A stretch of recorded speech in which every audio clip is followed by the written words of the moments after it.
Dating has become a nightmare. Catfishing, ghosting, terrible first dates. But the problem isn't bad people. The problem is that dating apps have changed what we think normal people look like. What's next? You're going to wear a push-up bra? It's not natural beauty. I'm only looking for natural beauty. I'm wearing grey contact lenses. Are you kidding me? Why? Why are you wearing contact lenses? Because it's cute, like.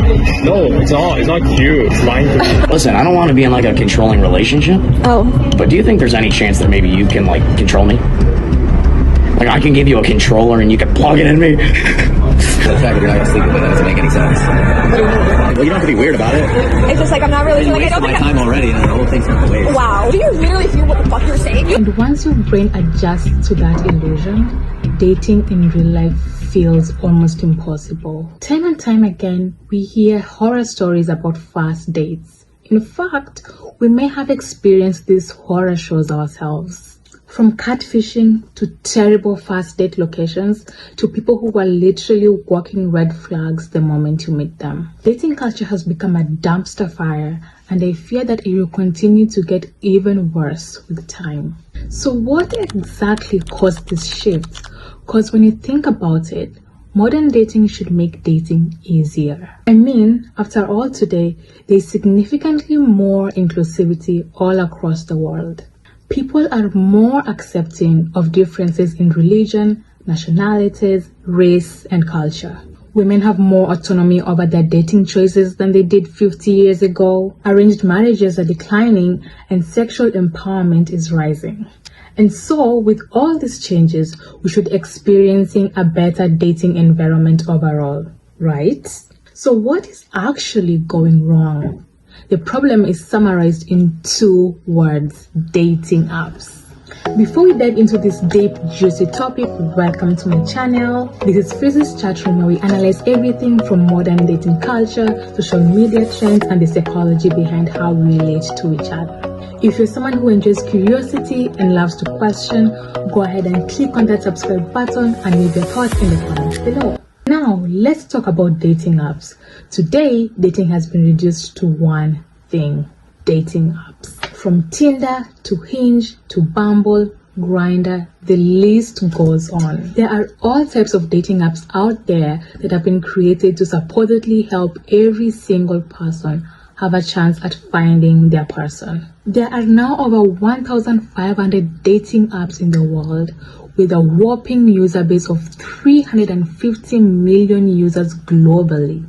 Let that sink in. There are dating apps for farmers, apps for Christians, apps for Muslims, apps for professionals, apps for older adults, apps for casual hookups, and apps for the LGBTQ community. There are even dating apps that are so exclusive, like The League, where your application needs to be vetted and you're put on a wait list for months until you're allowed to join. You can be on the waiting list for months, even up to a year, just waiting to be accepted. On the surface, it looks like everything was thought through, right? It looks like we have every type of app for every identity, lifestyle, and preference. And so, everyone should find it easier to date and easier to find what they're looking for, right? Wrong. Dating, in fact, has gotten way harder. Why is there an entire genre online dedicated to dating app horror stories? Why do people download these apps only to delete them weeks later and swear never to download them ever again? To understand this, we need to briefly look at how dating used to work in the past. In many cultures, dating was a rite of passage into adulthood, which people not only looked forward to, but took seriously. There was intentionality behind it, sincerity, openness. In fact, parents were involved in the dating experiences of their children. Not necessarily arranged marriages, but in making sure that the person was respectable, trustworthy, and compatible. That's how important it was. For example, in Chinese culture, parents were the voice of reason when it came to selecting the criteria and qualities of their children's potential spouses. There are still some dating markets in China where families still decide potential matches. 就是年纪再大的，他也会永远找下去，他找不到再找，找不到再找。他子女找了好了，他后半辈子他也开心了。归根结底，就中国人的传统，中国人就是计较这个东西。我们的中国呢，这个方面呢，因为有老祖宗的传下来性，所以我们也现在也改变了。我们说，思想要改变，对吧？In countries like Nigeria, Ghana, India, and the Philippines, families often take interest in the character and background of the person their child is dating. In my country, Kenya, parents and guardians were intentionally involved in the dating process of the children. They played an active role in learning about the person the child was dating. What family did they come from? What was their reputation? What was their background? What was their behavior? What was their profession? Very little about a person remained hidden. Fast forward to the recent past in the early 1990s and 2000s. People met organically. Meeting people and going on dates was very natural and easy. At school, at work, at church, at community events, through mutual friends. You could be out going grocery shopping, meet someone, and start a genuine and malicious friendship. It was very effortless and organic. Most couples met this way. Relationships often started as friendship first. People had a chance to observe each other's character over time, and then attraction developed gradually. This way, they would get to know someone on a personal level first, learn their quirks, and actually develop a friendship. Which, as a matter of fact, despite what anyone says, is very important before taking things to the next level.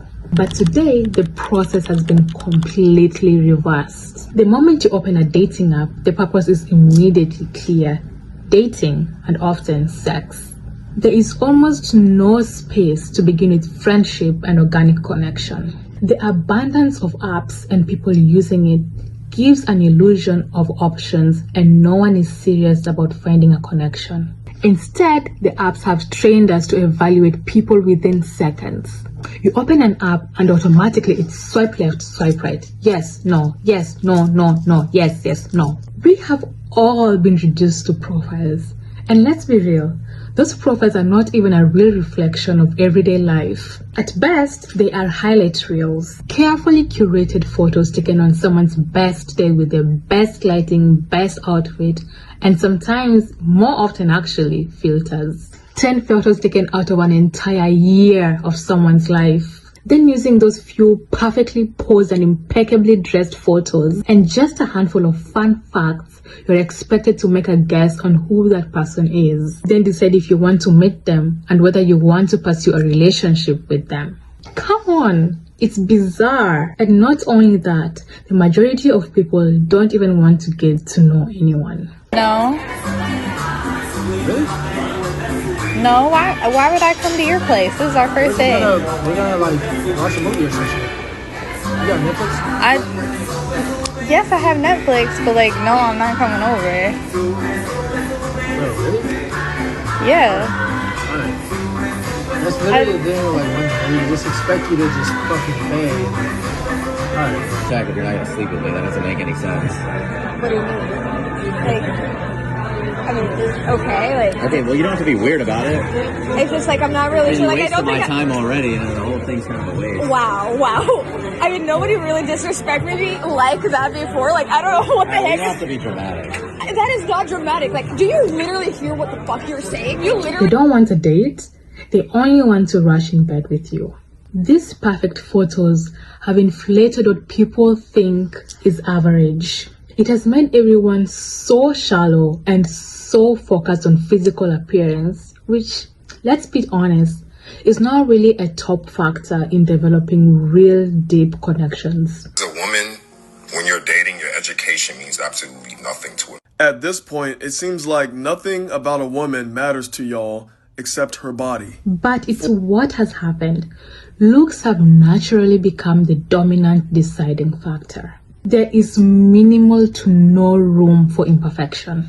You are no longer allowed to relax or exist without performing. Especially for women, it has created an insane pressure to look flawless. Perfect makeup, perfect hair, perfect body. I've just gotten like way too comfortable. I went on a yacht the other week, and for some reason, like I know girls check their face in the morning and they make sure they don't have any pimples. Why did a girl pull up with a bigger mustache than I have? What is the point? To the point where some women feel uncomfortable letting their partners see them without makeup after they meet through the app. And because these apps expose us to hundreds, sometimes thousands of profiles, they create an illusion of endless options. Psychologically, this changes how people behave. Patience disappears, effort disappears, people stop investing time in getting to know someone. And why would they, when the next profile is only but a swipe away? There is no intentionality, no sincerity, and no patience. Instead, all there is games, disingenuity, and infidelity. Dating culture has made people feel more replaceable than ever. Ironically, the very tools that were designed to help us find connection may actually be weakening our ability to build it. So where does that leave us? The truth is, you cannot control how everyone else behaves on these platforms, but you can control your approach to dating. You can stay grounded in your values. You can stay intentional about the connection you want, and you can refuse to let the chaos of dating apps change who you are. Because despite everything, dating can still be something beautiful, but only if we remember that behind every profile, there is still a real person. That's the end of this video. Thank you so much for staying to the end of this video. Please let me know all your thoughts down in the comments below, and make sure to hit on that subscribe button right now. See you in the next one. Bye.